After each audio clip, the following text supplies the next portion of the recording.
हम wave theory of light की बात करें, वेव थियरी ऑफ लाइट, तो जो लाइट है, लाइट इज इलेक्ट्रोमैग्नेटिक वेव, ठीक है। अब इलेक्ट्रोमैग्नेटिक वेव में दो चीजें होती हैं, एक होती है इलेक्ट्रिक फील्ड और दूसरी होती है magnetic field.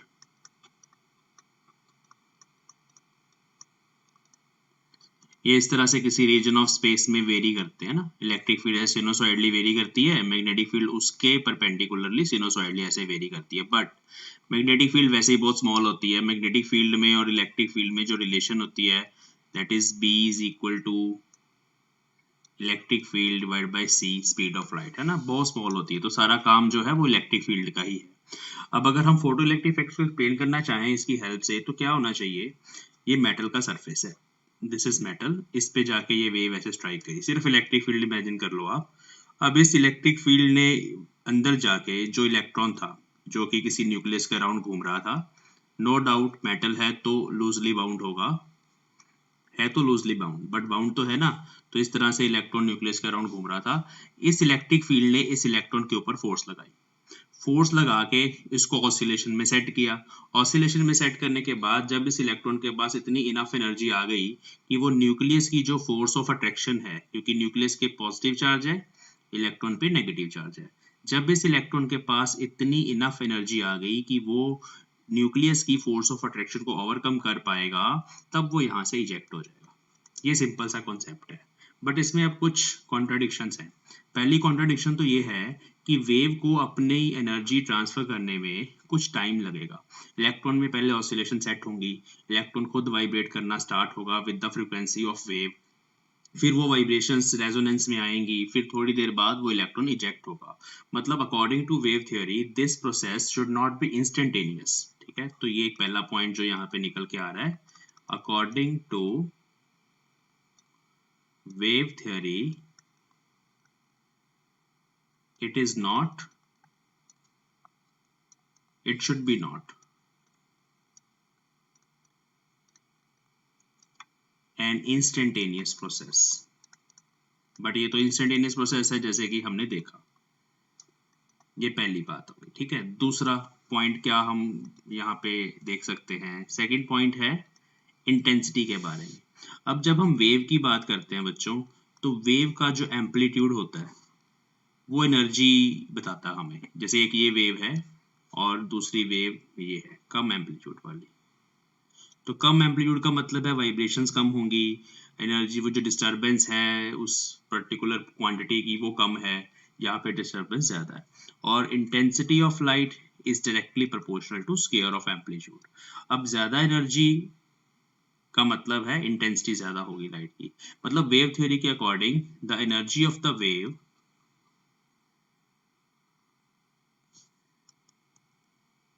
the energy of the wave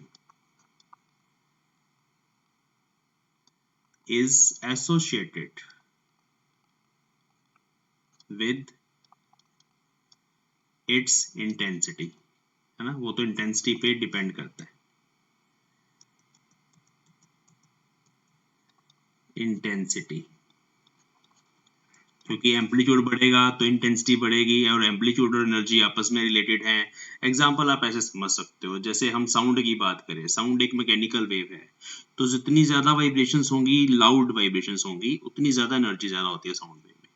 similarly water waves imagine कर लो, वाटर वेव्स में अगर ज्यादा किनेटिक एनर्जी की वेव्स आ रही है तो उसके कॉरस्पॉन्डिंग एम्पलीट्यूड भी वेव का ज्यादा होगा और इंटेंसिटी भी ज्यादा होगी। मतलब जो एनर्जी होती है वो हमें इंटेंसिटी से पता चलती है। बट यहाँ पे प्रॉब्लम क्या आ गई, यहाँ पे हमने देखा कि वो जो इलेक्ट्रॉन्स निकल रहे हैं उनकी किनेटिक एनर्जी इंटेंसिटी पे डिपेंड ही नहीं करती, क्योंकि स्टॉपिंग पोटेंशियल इंटेंसिटी पे डिपेंड नहीं कर रहा, है ना। तो but in photo electric effect maximum kinetic energy of electrons does not change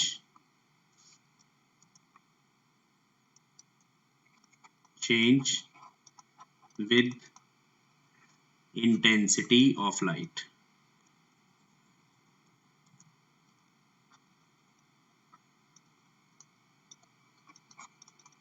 ठीक है जी, तो ये यहाँ पे दूसरा पॉइंट है। वेव की इंटेंसिटी एनर्जी को डिफाइन करती है, but in this case, in the case of photo electric effect, changing the intensity is not changing the stopping potential, वो सेम रह रहा है हमारे पास। स्टॉपिंग पोटेंशियल सेम रह रहा है, इसका मतलब वो जो इलेक्ट्रॉन्स इजेक्ट हो रहे हैं उनकी किनेटिक एनर्जी नहीं चेंज हो रही। अगर वो ज्यादा किनेटिक एनर्जी से आएंगे तभी उनको रोकने के लिए स्टॉपिंग पोटेंशियल भी ज्यादा लगेगा ना। तो ये दूसरा पॉइंट था। यहाँ पर जो हो रहा है, क्या हो रहा है, यहाँ पर फ्रीक्वेंसी पे डिपेंड कर रही है किनेटिक एनर्जी, बट की फ्रीक्वेंसी के साथ एनर्जी का, वेव की एनर्जी का कुछ भी लेना देना नहीं होता। ठीक है, वो नेक्स्ट पॉइंट हम लिख सकते हैं।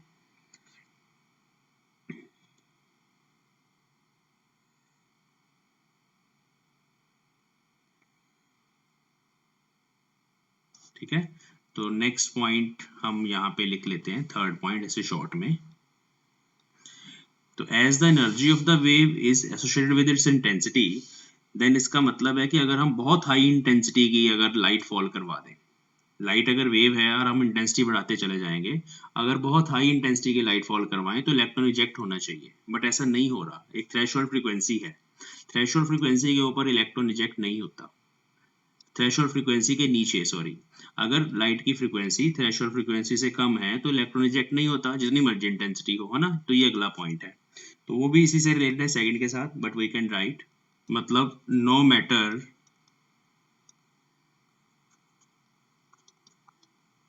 what the frequency of incident radiation is,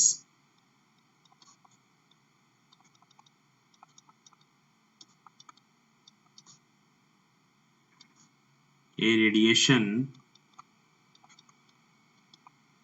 of sufficient intensity, sufficient मतलब अगर हम इंटेंसिटी बढ़ाते चले जाएं, एक मैक्सिमम इंटेंसिटी तक चले जाएं, तो that should eject an electron. ठीक है, सफिशिएंट इंटेंसिटी, कलर वही रखते हैं, intensity should be able to eject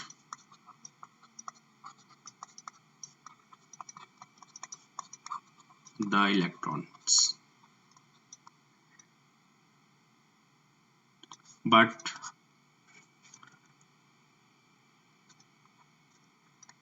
hence wave theory cannot या could not explain, fails to explain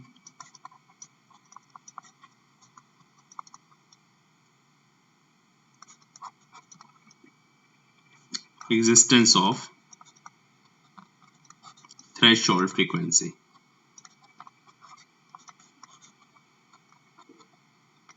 ठीक है जी, तो these are some important points according to which the wave theory is not able to explain the photoelectric effect। अब जैसे कि classical theory explain नहीं कर पा रही फोटोइलेक्ट्रिक इफेक्ट को, तो Einstein's theory of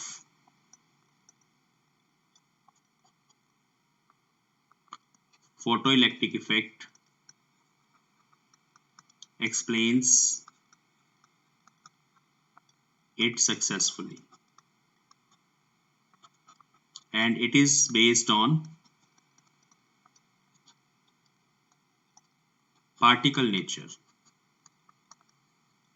of light। अब ये पार्टिकल नेचर ऑफ लाइट का मतलब है कि light will be considered as a particle. ठीक है, अब वो जो पार्टिकल होगा उसको हम फोटोन बोलेंगे। फोटोन की प्रॉपर्टीज अभी हम समझेंगे। What is photon? Photon is a packet of energy, it is a packet, packet या क्वांटम बोल देते हैं, क्वांटा, क्वांटा भी पैकेट ही होता है, स्मॉल पैकेट ऑफ एनर्जी। अब वो जो एनर्जी है रेडिएशन की फॉर्म में होगी, इसीलिए फोटोन बोला गया है। रेडिएशन कोई भी हो सकता है, इलेक्ट्रोमैग्नेटिक रेडिएशन में सारे आ जाते हैं, X rays, gamma rays, microwaves, infrared rays, visible light, ये सब लाइट्स जो हैं ये सब फोटोन से ही बनी हुई है अकॉर्डिंग टू आइंस्टाइन थ्योरी। वैसे फोटोन का कॉन्सेप्ट प्लैंक ने दिया था, प्लैंक्स रेडिएशन लॉ था एक, उसके अकॉर्डिंग फोटोन का कॉन्सेप्ट आया था। ठीक है, अब इसके अकॉर्डिंग, इस थ्योरी के according what is photon? Photon is this, ये डेफिनेशन है फोटोन की। हमें इसकी कुछ प्रॉपर्टीज के बारे में पढ़ना है। ठीक है, तो लेट अस राइट।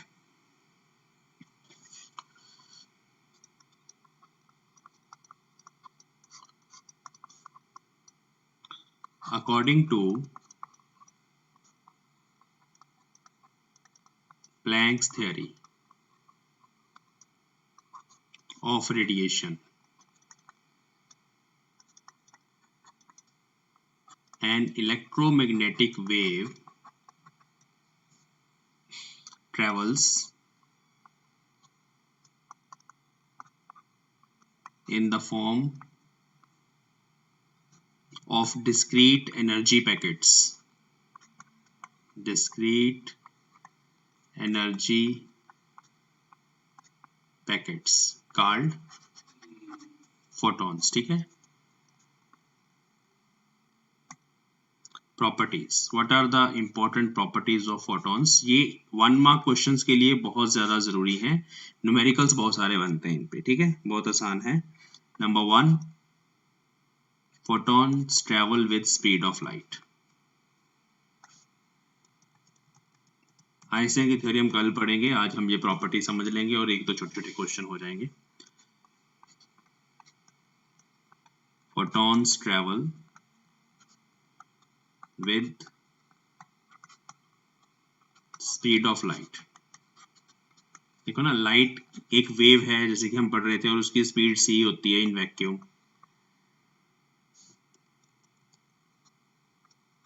वैक्यूम में लाइट की स्पीड c होती है 3 × 10⁸ मीटर पर सेकेंड. अब हम एक फोटोन, एक पार्टिकल कंसीडर कर लेंगे, उसकी भी स्पीड c है. ठीक है.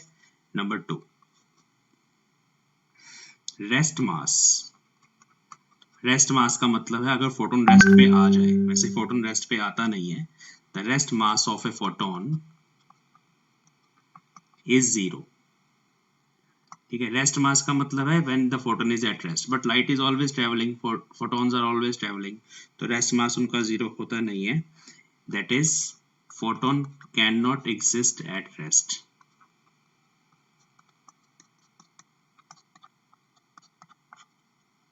अब अगर रेस्ट मास 0 है तो फिर दूसरा कौन सा मास हुआ और how we can calculate the mass of the photon, ये क्वेश्चन है. ठीक है. देखिए, जो एक्चुअल मास होता है फोटोन का उसको बोलते हैं relativistic mass. Relativistic mass of photon, ये आइंस्टाइन की थ्योरी ऑफ रिलेटिविटी में से आता है हमारे पास. तो हम ना ये इक्वेशन यूज करते हैं जो बहुत ही फेमस है, E = mc². ठीक है. अब यहाँ पे c is the speed of photon, m is the mass of photon, e is the energy of photon. तो यहाँ से हम अगर मास फाइंड करना चाहते हैं फोटोन का, तो that is energy of the photon divide by c². Kilogram ही आएंगे इसके यूनिट्स. अब एनर्जी कैसे कैलकुलेट करें, तो according to Planck's radiation law, the energy of the photon is given by energy of a photon of frequency nu, क्योंकि ये frequency पे डिपेंड करेगी एनर्जी. अगर फ्रीक्वेंसी न्यू है तो उसकी एनर्जी होगी E = h times nu, where h is Planck's constant.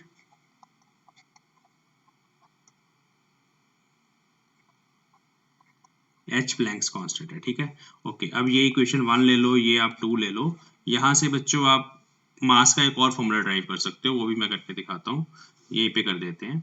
Mass can also be written as h nu/c². ठीक है जी. ये मास का एक और फॉर्मूला आ गया हमारे पास. और एक और फॉर्मूला है मास का हमारे पास, देखो c/ν.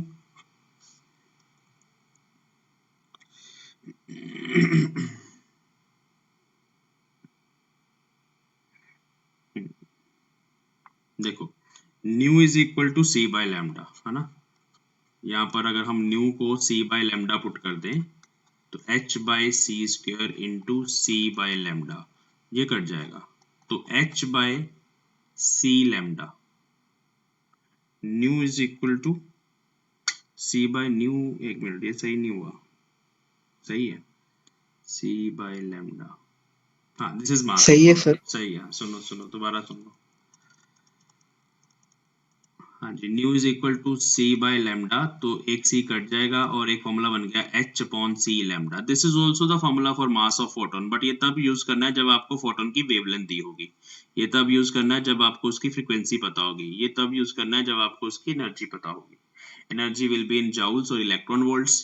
बाकी सब फैक्टर्स, फ्रीक्वेंसी है तो सेकंड इनवर्स या हर्ट्ज में होगी, लैम्डा है तो मीटर्स में होगा. तो ये सारे फॉर्मूले मास के हैं. अब मोमेंटम की बात करते हैं, मोमेंटम ऑफ फोटोन।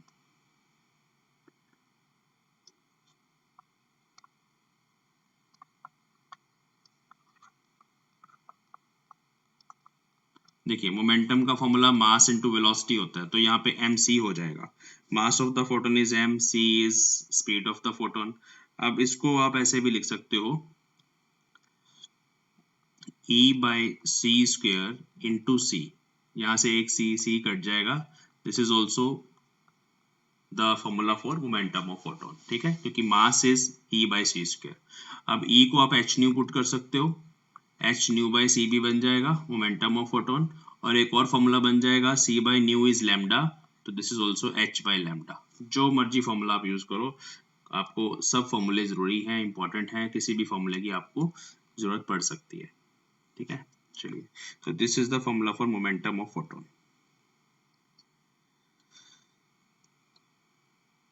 तो अभी फोटोन एक पार्टिकल है ना, तो मोमेंटम एक पार्टिकल का ही डिफाइन होता है।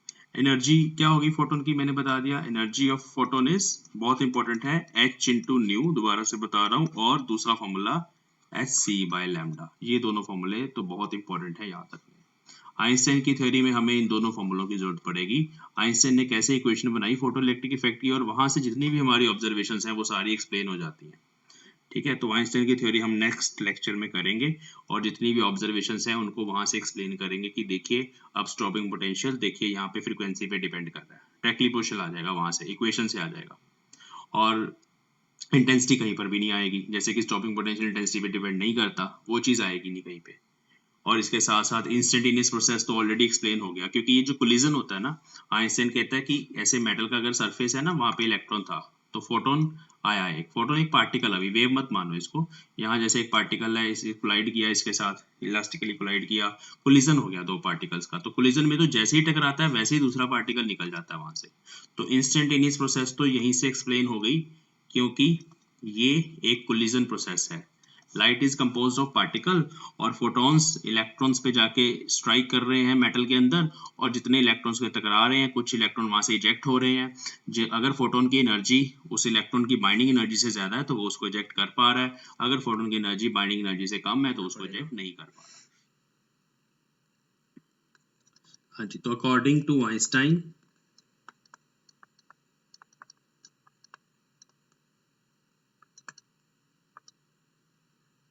Number 1, light travels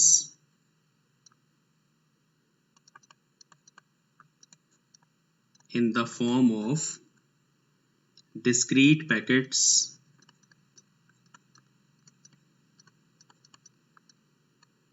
of energy called photons. The energy of a photon of frequency nu is h nu, ठीक है, ये एनर्जी होती है फोटोन की। ये पहला पॉइंट है थ्योरी के अकॉर्डिंग। दूसरा, जो फोटो इलेक्ट्रिक इफेक्ट है, फोटो इलेक्ट्रिक एमिशन जो है, that is due to of a photon, collision of a photon with an electron on metal surface। ये दूसरा पॉइंट हो गया, ठीक है। और थर्ड पॉइंट के अकॉर्डिंग जो टोटल एनर्जी है, the total energy of incident photon,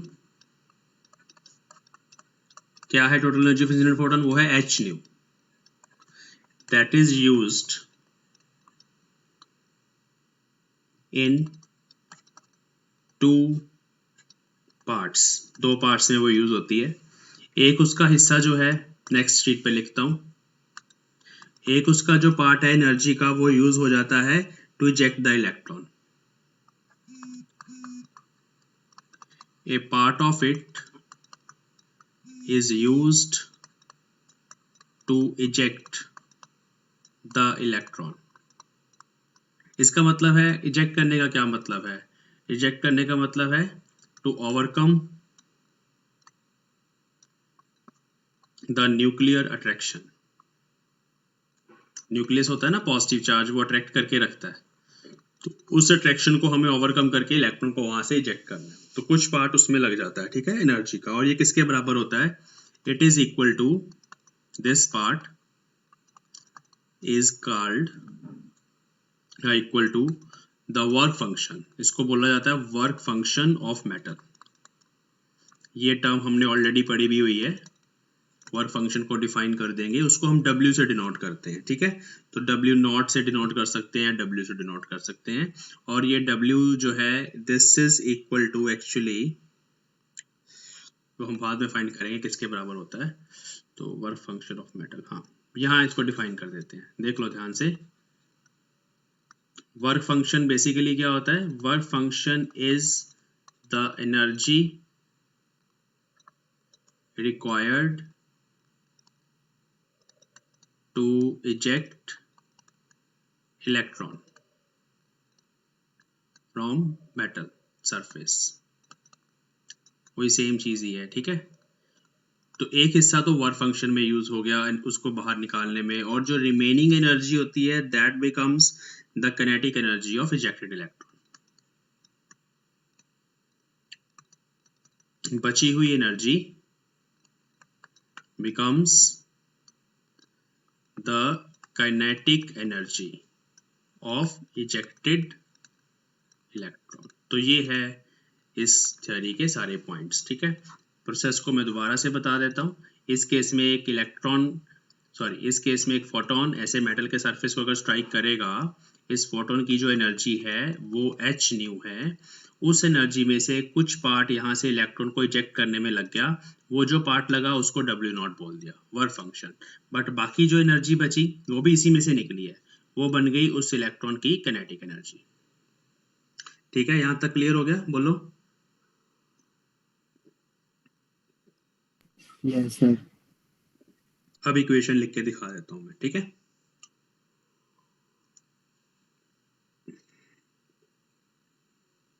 ठीक है, चलो, तो therefore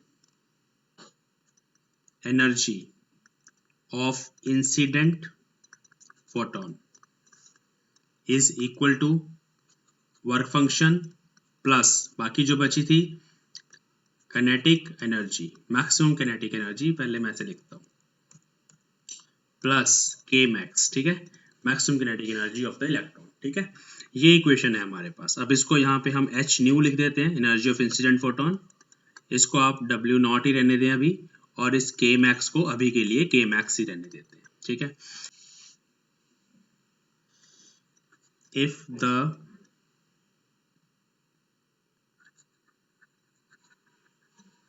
frequency of incident photon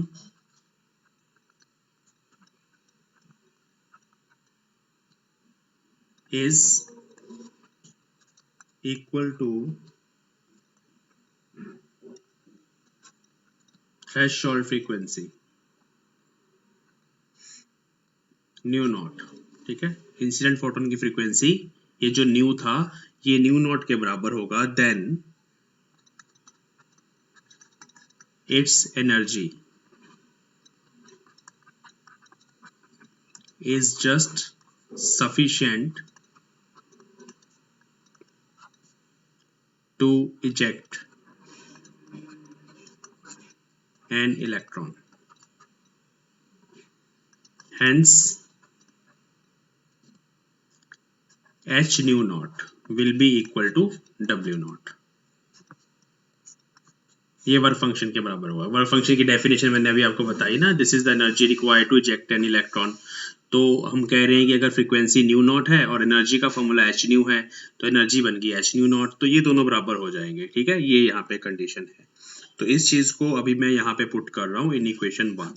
तो ये इक्वेशन 1 कैसे बन जाएगी, इक्वेशन 1 बिकम्स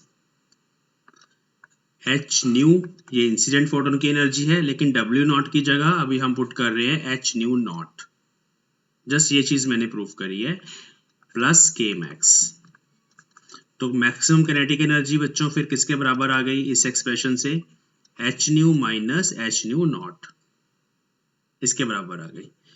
तो यहाँ आप ध्यान से अगर देखो इस इक्वेशन को तो साफ साफ पता चल रहा है कि जो किनेटिक एनर्जी है वो फोटोन की फ्रीक्वेंसी के डायरेक्टली प्रोपोर्शनल है। तो hair k max is directly proportional to frequency of radiation and does not depend on its intensity। यही तो हमारी ऑब्जर्वेशन थी।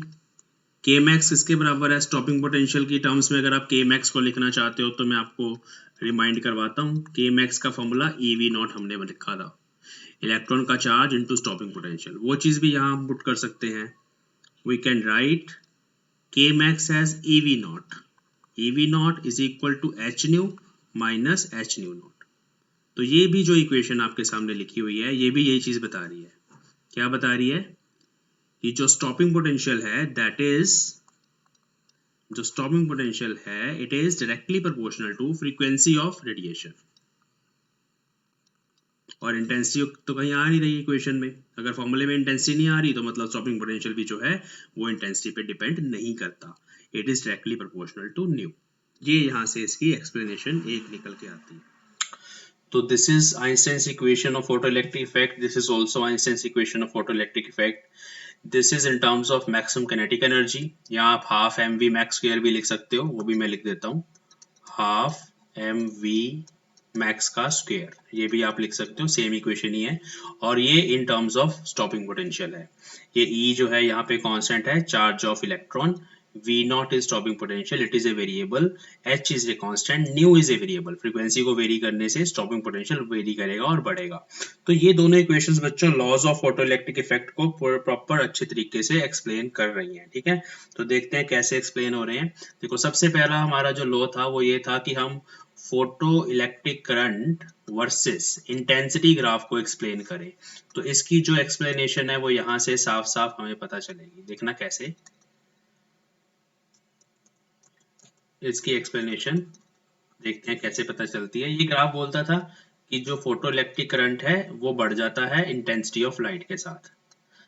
अब ये इस इक्वेशन से नहीं पता चल रहा हमें, लेकिन प्रोसेस को सोचो, प्रोसेस को सोचोगे तो समझ आएगा। ये मेटल का सरफेस है ना, तो मेटल के सरफेस पे बहुत सारे इलेक्ट्रॉन्स हैं, फ्री इलेक्ट्रॉन्स या लूजली बाउंड इलेक्ट्रॉन्स।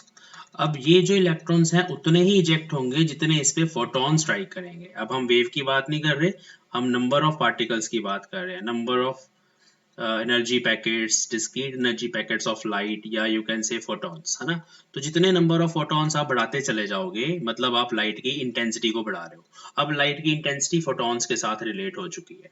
फोटॉन्स कैसे बढ़ेंगे? यहाँ स्लिट है हमारे पास, उस स्लिट का साइज हम छोटा करते जाएं, ए को छोटा करते जाएं तो इंटेंसिटी कम हो जाएगी, ए को बड़ा करते जाएं इंटेंसिटी बढ़ती चली जाएगी। जितने नंबर ऑफ फोटॉन्स ट्राई करेंगे उतने ही इलेक्ट्रॉन्स वहां से निकलेंगे। मतलब दोनों चीजें आपस में डायरेक्टली प्रोपोर्शनल है।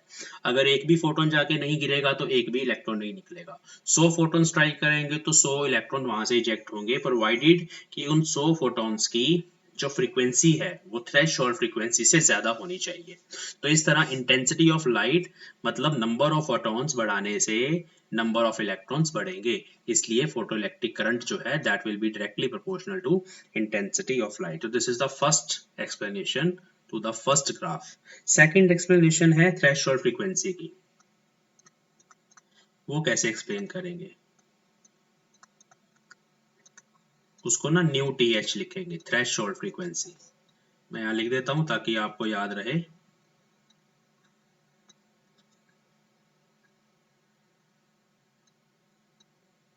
हाँ जी, तो इस इक्वेशन को ध्यान से देखेंगे। इस इक्वेशन से हमें पता चल जाएगा कि अगर हमारे पास इंसिडेंट फोटोन की फ्रीक्वेंसी, ये इंसिडेंट फोटोन की फ्रीक्वेंसी है एच न्यू, वो अगर कम होगी, किससे कम होगी? Threshold frequency. Threshold frequency new not है ना, पहले ऐसे लिखते हैं। अगर न्यू इंसिडेंट फोटोन की फ्रीक्वेंसी थ्रेशोल्ड फ्रीक्वेंसी से कम होगी तो दोनों तरफ हम h से मल्टीप्लाई कर देंगे, तो h न्यू का फैक्टर h न्यू नॉट से छोटा हो जाएगा। ये new not is threshold frequency. ठीक है, चलो, तो अगर ये फैक्टर इससे छोटा है तो इसको माइनस करके, इसमें से इसको माइनस करेंगे, answer will be negative.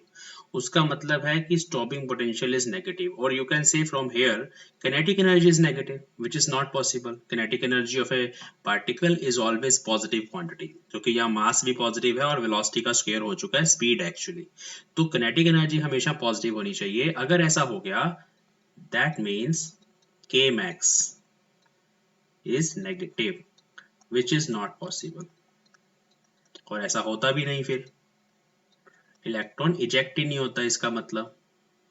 Therefore, new frequency of incident photon cannot be less than the threshold frequency nu naught, उससे छोटी नहीं हो सकती। इसका मतलब है कि वहाँ मिनिमम फ्रीक्वेंसी एक चाहिए, थ्रेशोल्ड फ्रीक्वेंसी, और वो एग्जिस्ट करती है। उससे ज़्यादा फ्रीक्वेंसी की लाइट अगर हम यूज़ करेंगे यहाँ पे, ये जो फोटोन्स हम फॉल करवा रहे हैं वो उस थ्रेशोल्ड फ्रीक्वेंसी से ज़्यादा होनी चाहिए, तभी इलेक्ट्रॉन्स इजेक्ट होंगे। थर्ड पॉइंट हम एक्सप्लेन करेंगे,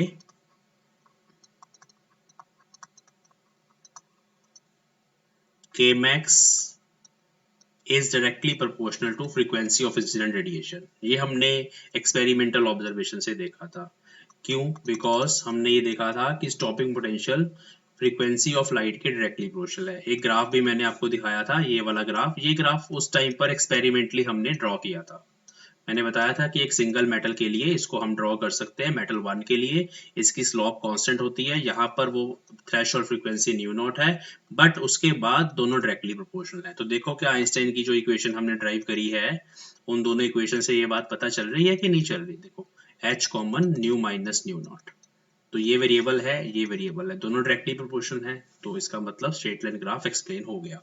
ऐसे ही अगर स्टॉपिंग पोटेंशियल की बात कर लें तो के मैक्स ईवी नॉट के बराबर होता है H nu minus H new not.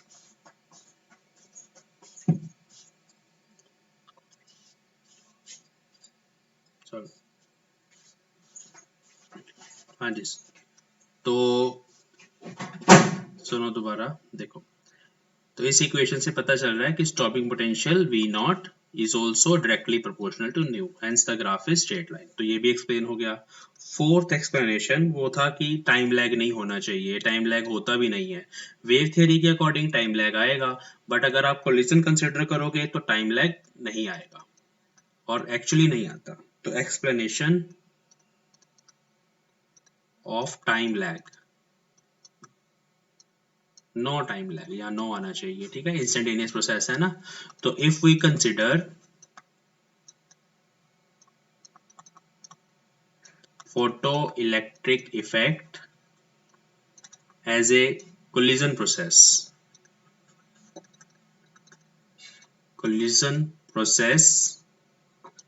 between a photon and electron, then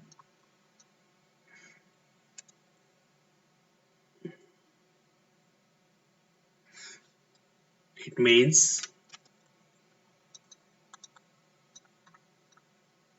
the energy is transferred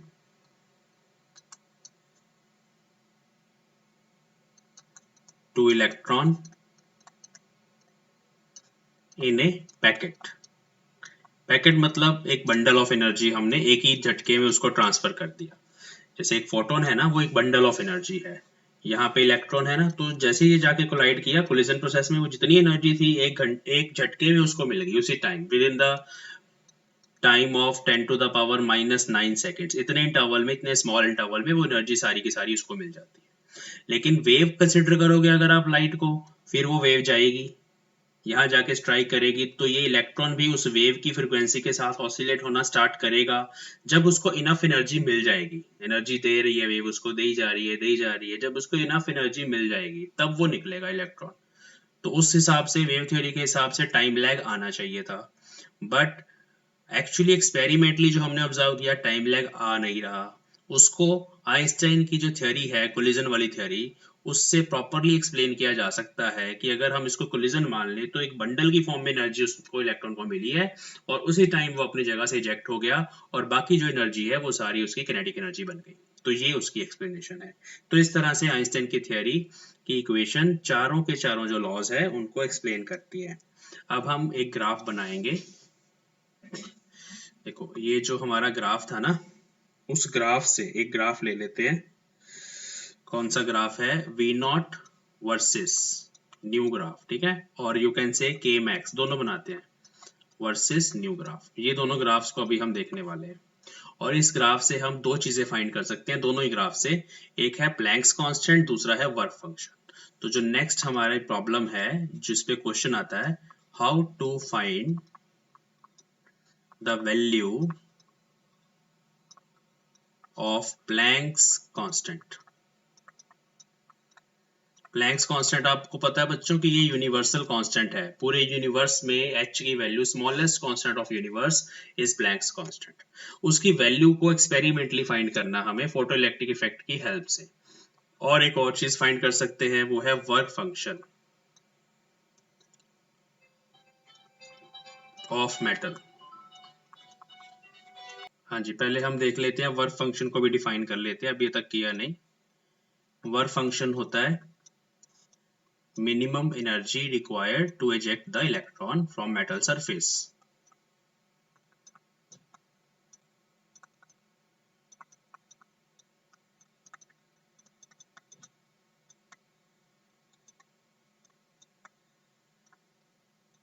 और ये मेटल की प्रॉपर्टी है, ये किसी लाइट पे, किसी रेडिएशन पे, किसी चीज पे डिपेंड नहीं करती, ना स्टॉपिंग पोटेंशियल पे, ना किसी और चीज पे। बहुत इंपॉर्टेंट पॉइंट है, ये ध्यान रखना। It is the property of given metal. हर किसी मेटल का अपना वर्क फंक्शन होता है। किस पे डिपेंड करता है? उस मेटल की इलेक्ट्रॉनिक कॉन्फ़िगरेशन पे, कि उसका जो लूजली बाउंड इलेक्ट्रॉन है वो न्यूक्लियस से कितना दूर है। जितना दूर होगा उतना वर्क फंक्शन कम होगा, क्योंकि फोर्स ऑफ अट्रैक्शन, न्यूक्लियस की फोर्स ऑफ अट्रैक्शन उस मेटल के लिए, उस इलेक्ट्रॉन के लिए कम हो जाएगी, ठीक है। तो उतना ही वर्क फंक्शन कम होगा जितना ये इलेक्ट्रॉन दूर होगा। इलेक्ट्रॉनिक कॉन्फ़िगरेशन पे डिपेंड करता है। इसको हम W नॉट से डिफाइन कर सकते हैं। और अगर आप in terms of threshold frequency लिखना चाहते हो तो H टाइम्स न्यू नॉट, ये इसका फॉर्मूला बन गया। H is Planck's constant, nu naught is threshold frequency।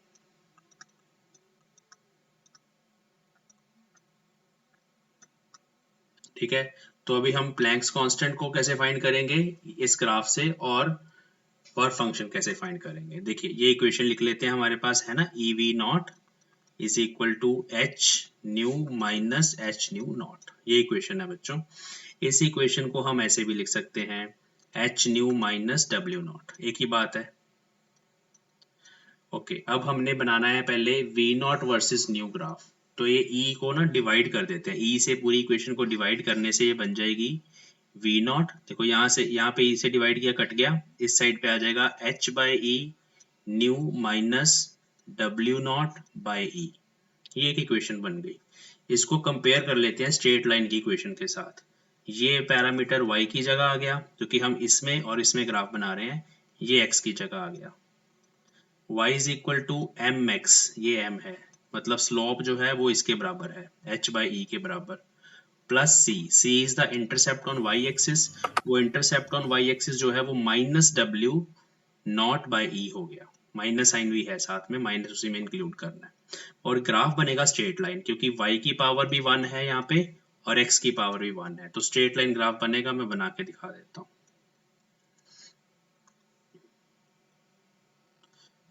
तो ये इस तरह का ग्राफ बनेगा। y एक्सिस की तरफ हमने ले लेना है v नॉट, x एक्सिस की तरफ हमने ले लेनी है फ्रीक्वेंसी।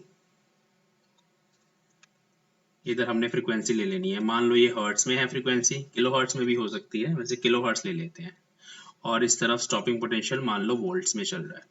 तो इसको देख के पता चल रहा है कि ग्राफ स्ट्रेट लाइन आएगा, बट उसका एक इंटरसेप्ट होगा नेगेटिव y एक्सिस पे। देखो ना, c की value minus w nought by e आ रही है, तो ग्राफ यहाँ से स्टार्ट होगा कहीं से, ठीक है।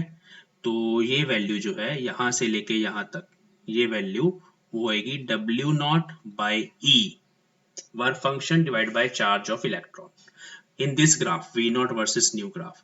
फिर स्लोप देखो, m की वैल्यू h बाई e है और वो पॉजिटिव है। पॉजिटिव स्लोप का मतलब होता है ग्राफ ऐसा बनेगा, ये पॉजिटिव स्लोप है। फिर जहां पर ये ग्राफ कट कर जाए इस x एक्सिस को, वो होगी थ्रेशोल्ड फ्रीक्वेंसी न्यू नॉट। और इस ग्राफ की जो स्लोप है बच्चे, इस इक्वेशन से ही मुझे पता चल रहा है, कंपेयर करके m की वैल्यू h बाई ई के बराबर है, तो इस ग्राफ की स्लोप h बाई ई आएगी। अब इसका मतलब है अगर एग्जाम में आपको ये ग्राफ बना बनाया आ जाए, यहाँ पे कुछ वैल्यूज लिखी हो, यहाँ पे कुछ वैल्यूज लिखी हो, आप उसकी स्लोप फाइंड कर लो, तो वो स्लोप आपको h बाई ई देगी। तो slope is equal to h by e. तो आप h निकालना चाहते हो तो h is e times slope. अगर आप प्लैंक्स कांस्टेंट निकालना चाहते हो तो चार्ज ऑफ इलेक्ट्रॉन को स्लोप से मल्टीप्लाई करना है। सब कुछ ऐसे यूनिट्स में होना चाहिए, तो h भी ऐसे यूनिट्स में आएगा। E की जो वैल्यू है उसको मैं लिख देता हूँ यहाँ पे, वैसे तुम्हें पता है 1.6 10 टू द पावर -19 कूलम, ये पुट करनी है और स्लोप ग्राफ से आप कैलकुलेट कर लोगे। एग्जांपल के तौर पे मैं बता देता हूँ आपको। फॉर एग्जांपल यहाँ पे लिखा हुआ है 5, यहाँ पे लिखा हुआ है 10 के कॉरस्पॉन्डिंग यहाँ एक पॉइंट है, मान लो 100 वोल्ट्स ऐसे एग्जांपल के लिए, और 5 के कॉरस्पॉन्डिंग यहाँ एक पॉइंट है, मान लो 25 वोल्ट। ठीक है, इस तरह से। तो V02 minus V01, 100 minus 25 divide by 10 minus 5, है ना, y2 minus y1 upon x2 minus x1। Slope का बेसिक फॉर्मूला तो वही होता है ना, वो हम लगा सकते हैं। तो वहां से स्लोप निकल आएगी और पॉजिटिव आंसर आएगा, उसको h से मल्टीप्लाई करोगे, प्लैंक्स कांस्टेंट भी पॉजिटिव आ जाएगा। एक ये चीज पता लग गई जो बहुत इंपॉर्टेंट है। दूसरी चीज हमें अभी वर्क फंक्शन बताना है। तो work function is given by this value from here to here into e, क्योंकि ये जो इंटरसेप्ट है ना, दूसरा पॉइंट, इंटरसेप्ट जो हमारे पास है ऑन y एक्सिस, वो हमें दे रहा है work function c is equal to W naught by E. ठीक है, work function divide by E दे रहा है हमें। और अगर आपको वर्क फंक्शन निकालना है तो आप क्या करोगे, इंटरसेप्ट के साथ ई को मल्टीप्लाई करोगे। सेम चीज वही, जहां स्लोप के साथ मल्टीप्लाई किया था ऊपर, अब इंटरसेप्ट के साथ करना है। तो यहाँ कुछ वैल्यू होगी, फॉर एग्जांपल ये मान लो यहाँ पे 75 वोल्ट्स पे कट कर रहा है ये ग्राफ। तो अब 75 वोल्ट्स को जब E से मल्टीप्लाई करोगे, चार्ज ऑफ इलेक्ट्रॉन, तो आपके पास उस मेटल का वर्क फंक्शन आ जाएगा। हर मेटल का वर्क फंक्शन डिफरेंट होगा। ठीक है, ओके। अब यहाँ से थ्रेशोल्ड फ्रीक्वेंसी निकालनी है। तो थ्रेशोल्ड फ्रीक्वेंसी निकालने के लिए हम W नॉट को h न्यू नॉट पुट कर देंगे। ये EC लिख दिया मैंने, C इज इंटरसेप्ट, है ना, ओके। तो यहाँ से अगर आपने थ्रेशोल्ड फ्रीक्वेंसी निकालनी है, H नीचे ले जाओ, तो थ्रेशोल्ड फ्रीक्वेंसी न्यू नॉट का फॉर्मूला बन जाएगा E into intercept divided by H। तो ये अलग अलग फॉर्मूले कुछ बन गए हैं, ये सब चीजें आप इस ग्राफ से निकाल सकते हो। तो याद रखना है V not versus nu graph के केस में slope gives h by e, just compare करना है इनको। Slope gives h by e and intercept gives w naught by e। अब दूसरा ग्राफ बनाते हैं k max वर्सेस न्यू, वो देखते हैं वो कैसा बनेगा।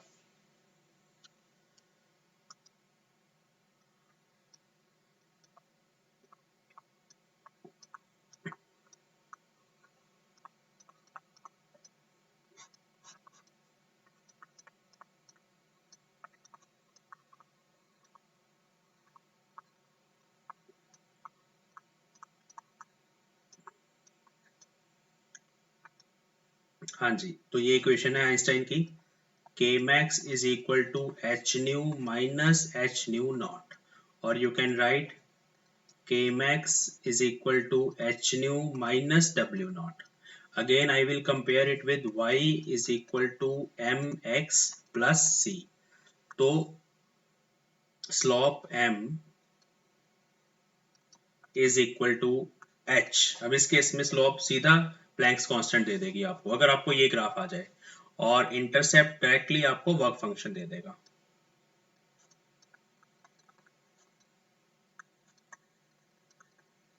Directly it will give you w not work function. ठीक है, यहाँ पर आप देख लो, ये c की वैल्यू है, ये m की वैल्यू है, और ये y और x पैरामीटर्स है। ग्राफ मैं दिखा देता हूँ आपको, आपने पहले भी देखा हुआ है कि ये स्ट्रेट लाइन ग्राफ है, बट बस पैरामीटर का ध्यान रखना है बच्चों, यहाँ भी k max है, और यूनिट्स भी जो होंगे वो इलेक्ट्रॉन वोल्ट्स में या जाउल में हो सकते हैं। अगर इलेक्ट्रॉन वोल्ट में है तो आपको जाउल में पहले कन्वर्ट करने पड़ेंगे, तभी SI यूनिट्स में सारे आंसर आएंगे। मैं कन्वर्जन भी बताता हूँ आपको कैसे कन्वर्ट करना है। तो इस साइड पर हमारे पास एक्स एक्सिस पे फ्रीक्वेंसी चल रही है किलोहर्ट्ज पे। यूनिट्स कन्वर्जन बहुत इंपॉर्टेंट होती है यहाँ पे। तो सबसे पहली बात हमें पता चल रही है कि जो c है वो माइनस डब्ल्यू नॉट है, तो मतलब intercept will be on negative y axis, यहाँ पे कहीं नेगेटिव होगा और यहाँ से लेके यहाँ तक ये जो वैल्यू होगी वो वैल्यू आपको डायरेक्टली डब्ल्यू नॉट दे देगी यहाँ पे। और ग्राफ की स्लोप पॉजिटिव है, h के बराबर है और पॉजिटिव है, तो ये ग्राफ बनेगा और स्लोप इसकी आपको डायरेक्टली h दे देगी, प्लैंक्स कांस्टेंट। अब देखो ना, h एक कांस्टेंट है। आपने कोई और मेटल ले ली, ये किसी m1 मेटल के लिए है, कोई और मेटल ले ली, उसका वर्क फंक्शन बड़ा है थोड़ा सा, तो ये ग्राफ उसके लिए कैसा बनेगा, थोड़ा नीचे बन जाएगा ना, ये नीचे y एक्सिस ले आया मैं और ना। तो दूसरी मेटल के लिए उसका वर्क फंक्शन पहली वाली मेटल से थोड़ा सा बड़ा है, तो वो इंटरसेप्ट बड़ा हो जाएगा उतना ही, यहाँ पे ओरिजिन से लेके ऐसे नीचे तक वो दूसरा इंटरसेप्ट बन जाएगा दूसरी मेटल के लिए। बट स्लोप सेम रहेगी क्योंकि स्लोप कांस्टेंट है, h के बराबर है। ये बिल्कुल उसके पैरेलल रहेगी line. This is for metal M2। इसकी थ्रेशोल्ड फ्रीक्वेंसी यहाँ पर है दूसरी मेटल की न्यू नॉट 2, इसकी थ्रेशोल्ड फ्रीक्वेंसी न्यू नॉट 1 है। इसका मतलब है कि सेकंड मेटल में अगर आप इस रेंज में यहां से लेके यहां तक जो भी फ्रीक्वेंसी की रेंजेस हैं, वैल्यूज हैं, उस रेंज में एक रेडिएशन लेके फॉल करवाओगे ना दूसरी मेटल के लिए, तो कोई इलेक्ट्रॉन इजेक्ट नहीं होगा, कोई फोटो करंट नहीं आएगा। ठीक है, फॉर सेकंड मेटल यहां से लेके यहां तक। फॉर फर्स्ट मेटल 0 से लेके न्यू नॉट 1 तक कोई इलेक्ट्रॉन इजेक्ट नहीं होगा, न्यू नॉट 1 के बाद इलेक्ट्रॉन इजेक्ट होना स्टार्ट होंगे। तो ये अभी आई होप आपको समझ आ गए दोनों ग्राफ्स। क्लियर है? क्लियर है बच्चों, यहां तक चलें आगे? Yes sir. सब बच्चे बताओ मुझे आंसर। Yes sir. चलो एक बार यस सर। देख लो, यस सर। थोड़ा आराम आराम से यस सर। करवाऊंगा, समझने वाला चैप्टर है। मैं अभी आपको कन्वर्जन भी बताने वाला हूँ कि किस तरह से वैल्यूज को कन्वर्ट करना अपने एक सिस्टम से दूसरे सिस्टम में, सब बताता हूँ, यही बताता हूँ एक इतनी सी चीज। देखो, अगर यहाँ पे किनेटिक एनर्जी की वैल्यूज बच्चों इलेक्ट्रॉन वोल्ट में गिवन है ना, तो आप स्लोप जब कैलकुलेट करोगे उसमें इलेक्ट्रॉन वोल्ट आएगा ऊपर। मान लो ये 2 पॉइंट्स लिए आपने, इधर किलोहर्ट्ज चल रहा है आपके पास नीचे, और इस तरफ इलेक्ट्रॉन वोल्ट चल रहा है। आपने स्लोप कैलकुलेट करी, अब वो स्लोप आपको डायरेक्टली एच नहीं दे पाएगी। क्यों नहीं दे पाएगी? क्योंकि आपकी जो स्लोप आएगी ना, उसके यूनिट्स क्या होंगे, यहाँ के मैक्स का चेंज आप निकालोगे डेल्टा के मैक्स, और नीचे आप डेल्टा न्यू का चेंज निकालोगे। यही स्लोप होता है change in y upon change in x. But ऊपर वाले फैक्टर के यूनिट्स आ जाएंगे इलेक्ट्रॉन वोल्ट, और नीचे वाले फैक्टर के यूनिट्स आ जाएंगे किलो हर्ट्स। आपको इसे एसआई में लेके जाना है। कैसे लेके जाएंगे? 1 इलेक्ट्रॉन वोल्ट की वैल्यू आपने 1.6 10⁻⁻19 जाउल पुट कर देनी है, क्योंकि 1 इलेक्ट्रॉन वोल्ट चार्ज के बराबर ही होता है, जितना एक इलेक्ट्रॉन पे चार्ज होता है ना फैक्टर, उसके बराबर ही होता है। किलो हर्ट्स, 1 किलो हर्ट्स को आप यहाँ पे 10⁻³ हर्ट्स पुट कर दोगे। मतलब जो भी स्लोप आएगी ना यहाँ से वैल्यूज लेके, उस स्लोप को, उस फैक्टर को इस फैक्टर से मल्टीप्लाई करना पड़ेगा इलेक्ट्रॉन वोल्ट के साथ, और इस फैक्टर से डिवाइड करना पड़ेगा, तब आपको h आएगा। आप तब आपको एग्जैक्टली h की वैल्यू मिलेगी। ठीक है, इसका ध्यान रखना, यूनिट कन्वर्जन बहुत इंपॉर्टेंट है। अगर डायरेक्टली जाउल में दिया हुआ है यहाँ पे वैल्यूज, फिर कोई प्रॉब्लम नहीं है, फिर तो ऐसे ही यूनिट्स में ही हो, और यहाँ हर्ट्स में दी हुई है तो कोई प्रॉब्लम नहीं है। ठीक है, तो अभी जो हमने समझा उसके बेसिस पे कुछ क्वेश्चंस करेंगे। जैसे फर्स्ट क्वेश्चन है हमारा, for photo electric effect in sodium, sodium is a metal, figure below shows A plot of cut off voltage. Cut off voltage मतलब स्टॉपिंग पोटेंशियल है, ये V नॉट है इस तरफ, and versus frequency of incident radiation. ये frequency चल रही है, साथ में लिखा है 10⁻14 का फैक्टर साथ में चल रहा है। Calculate the threshold frequency and the work function of sodium. It is very easy question. Threshold frequency जहाँ से ये ग्राफ स्टार्ट हो रहा है, डायरेक्टली आप वहाँ से लिख सकते हो कि ये न्यू नॉट की वैल्यू है, जो आ जाएगी अप्रोक्सीमेटली 4.5 इंटू 10⁻14 हर्ट्स। ये भी लिखना बहुत ज़रूरी है, 14 फैक्टर भी लिखना बहुत ज़रूरी है। दोबारा से नीचे करके लिख देता हूँ, तो nu not is 4.5 into 10⁻14 hertz. दूसरा आपको वर्क फंक्शन चाहिए। अब वर्क फंक्शन बच्चों आप सोचोगे कि सर ये इंटरसेप्ट ऑन वाई एक्सिस तो दिया ही नहीं हुआ, कैसे पता चलेगा? नहीं, आपके पास थ्रेशोल्ड फ्रीक्वेंसी है, तो work function W nought is equal to H times nu nought. ये फॉर्मूला लगा देना है, H इज 6.63 10⁻⁻34 जाउल सेकेंड्स, और न्यू नॉट हर्ट्स में होता है हमारे पास, हर्ट्स मतलब सेकंड इनवर्स, तो 4.5 इंटू 10⁻14 हर्ट्स मतलब second inverse, second second cut जाएगा, जाउल में आपके पास आंसर आ जाएगा।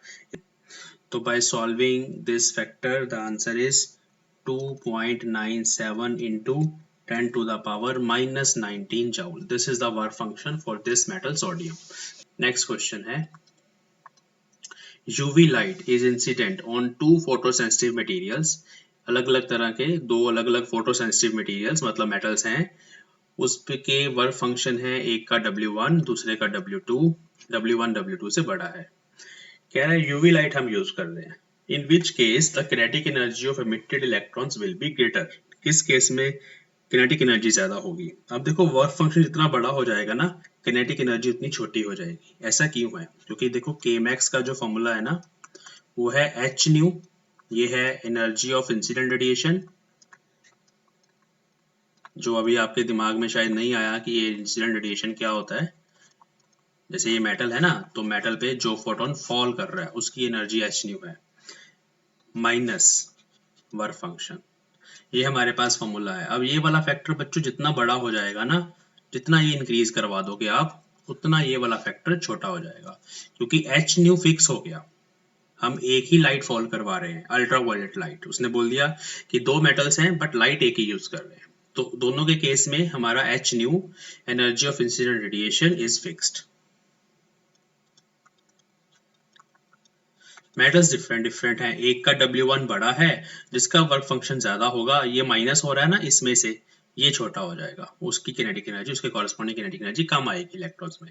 Therefore kinetic energy corresponding to first metal will be less than the kinetic energy corresponding to second metal. This is the kinetic energy of emitted electrons.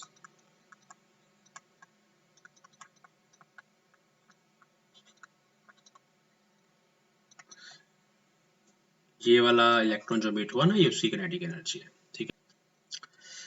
In a photoelectric effect experiment, the graph between stopping potential V and frequency of incident radiation on two metals is shown in figure.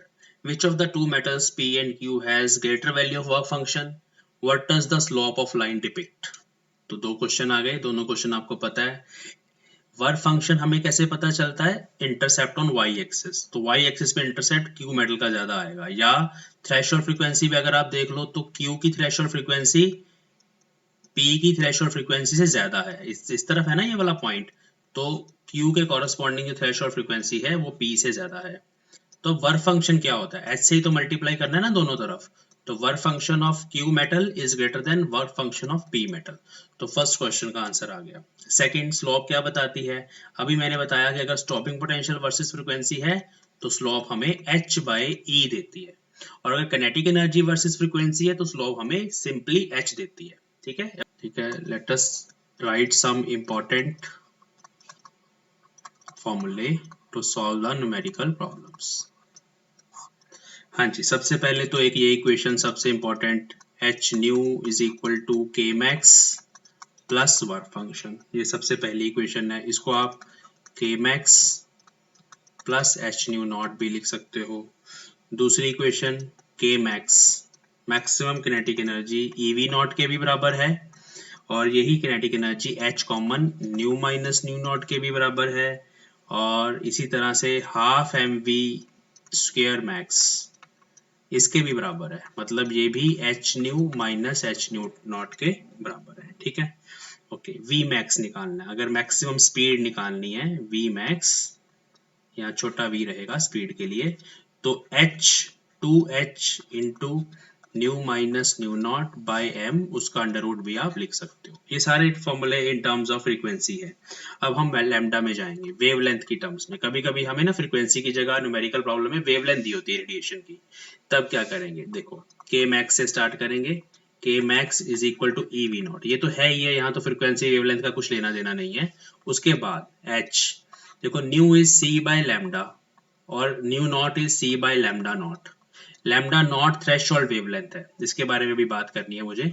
तो k max is at c common 1 minus lambda minus 1 by lambda naught, 1 by lambda into 1/λ-1/λ0। तो ये भी के max का ही बच्चों formula है, ठीक है। इसको और ऐसे लिख सकते हैं आप, h c into lambda nought minus lambda divide by lambda nought into lambda. अब यहाँ से एक बड़ी अच्छी चीज हमें निकल के पता चलती है कि यहाँ पर जो लैम्डा है ना, मतलब wavelength of incident radiation, lambda is wavelength of incident radiation and lambda naught is threshold wavelength, इसको बोला जाता है threshold wavelength। बट रिलेशन यहाँ पे उल्टी आएगी, ठीक है, कैसे रिवर्स हो जाएगी, क्यों? क्योंकि यहाँ पे क्या होना चाहिए, lambda naught must be greater than lambda, तभी किनेटिक एनर्जी मैक्सिमम ये पॉजिटिव आएगी ना, नहीं तो ये नेगेटिव हो जाएगी। Lambda naught must be greater than lambda, तो here lambda naught must be greater than lambda, or you can say the lambda must be less than lambda naught, मतलब the wavelength of incident radiation must be less than, not greater than, must be less than the threshold wavelength for photoelectric effect to happen, that is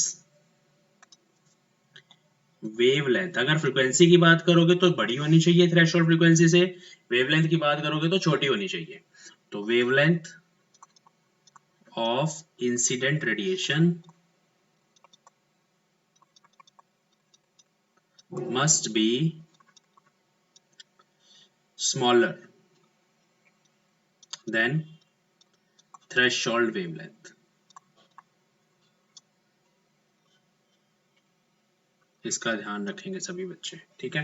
तो ये के max का formula आ गया। इसी तरीके से same यहाँ से के मैक्स को half m v max square put करके आप स्पीड का फॉर्मूला भी लिख सकते हो। ये सारे फॉर्मूले आपके काम आएंगे। अब हम स्टॉपिंग पोटेंशियल पे चलते हैं। नेक्स्ट जो इंपॉर्टेंट फॉर्मूला है वो है E V naught is equal to H nu minus nu naught. तो स्टॉपिंग पोटेंशियल अगर निकालना है तो H by E into nu minus nu naught, और H by E is into C by lambda minus C by lambda naught, और H C बाहर ले जाओ, ई नीचे है, 1/λ minus 1/λ naught. This is stopping potential in terms of threshold wavelength and the wavelength of given radiation। अब ये वाला जो फैक्टर है ना, इसको बार बार कैलकुलेट नहीं करना हमें, मैं इसके बारे में बताता हूँ, इसे याद कर लेना है। एस सी बाई ई को ना न्यूमेरिकल प्रॉब्लम्स में डायरेक्टली पुट कर देना है। कितना पुट करना है? 1 2 3 7 5। लेकिन ये कब पुट करना है? When lambda is given in angstroms. अगर लैम्डा की वैल्यू जैसे मान लो 6000 एंगस्ट्रॉम उसने बोल दिया, वेवलेंथ गिवन है ना, थ्रेशोल्ड वेवलेंथ, तो आप यहाँ पे पुट करोगे ना 6000 एंगस्ट्रॉम, तो उस केस में आप इस पूरे फैक्टर को 1 2 3 7 5 पुट कर सकते हो। या और इजी कैलकुलेशंस के लिए कभी कभी न्यूमेरिकल्स में मेंशन नहीं होता है कि इसको हम 12400 ले सकते हैं, राउंड ऑफ कर दिया हमने इसको, ठीक है, ये वैल्यू लेके इसको डिवाइड कर सकते हो। और अगर हमारे पास ये लैम्डा नैनोमीटर में गिवन है तो ये फैक्टर एक डिजिट कम हो जाएगा, ठीक है। तो also as c by E is equal to 1237, और you can say 1240 if lambda is given in the numerical in nanometers, ठीक है। अगर लैम्डा नैनोमीटर्स में गिवन है तो इसको आप ये पुट कर दो। अब आप बच्चों थ्रेशोल्ड वेवलेंथ अगर आपको गिवन है तो उसको यूज करके you can find stopping potential. देखो ये है इंसिडेंट रेडिएशन की वेवलेंथ, ये है थ्रेशोल्ड वेवलेंथ, ठीक है। तो यहाँ पर दोनों को माइनस करके एक फैक्टर आ जाएगा ना, एक न्यूमेरिकल करके दिखाता हूँ।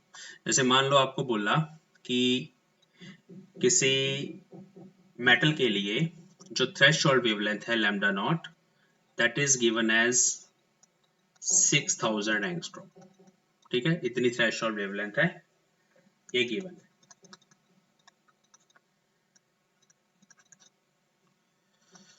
और wavelength of incident radiation is 4000 angstrom, ये भी गिवन है।